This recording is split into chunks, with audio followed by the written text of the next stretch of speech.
What's up everybody, welcome to your second tutorial in CSS.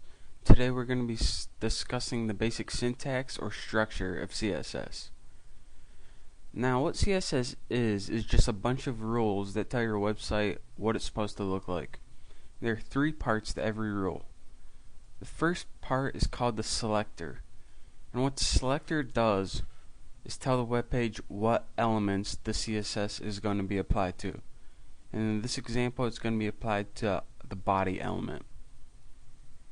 And you have a declaration property, and this is what property CSS is going to change.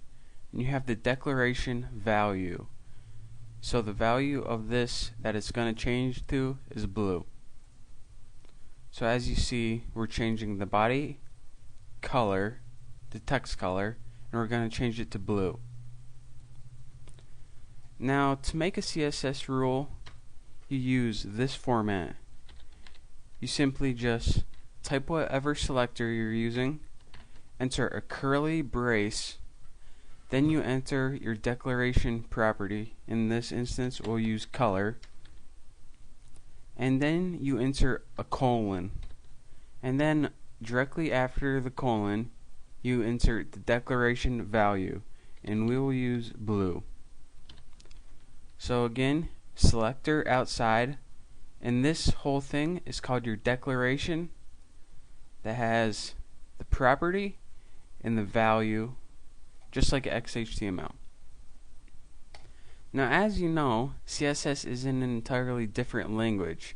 It's actually used in conjunction with XHTML, as you can see right here, to format a website.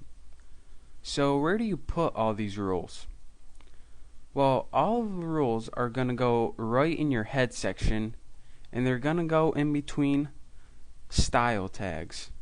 Now these are just like basic XHTML tags with your opening style and your basic ending style tag. But there's one attribute that you need to add to your opening tag, and that's called the type attribute. To do this, simply add an attribute called type, and then set it equal to text/CSS, and then close it. So again, you have your opening style tag, and its type is always going to be text/CSS when you're working with CSS.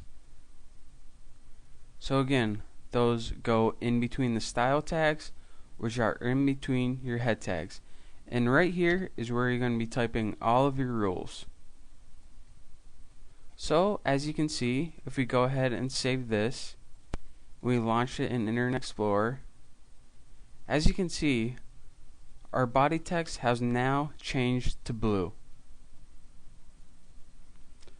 So say we wanted to add another rule. Say we wanted to change the body's background color. Again, we would type body, enter a curly brace, type background color, and this is the declaration property, and the value will set it equal to red. Then you simply just end it.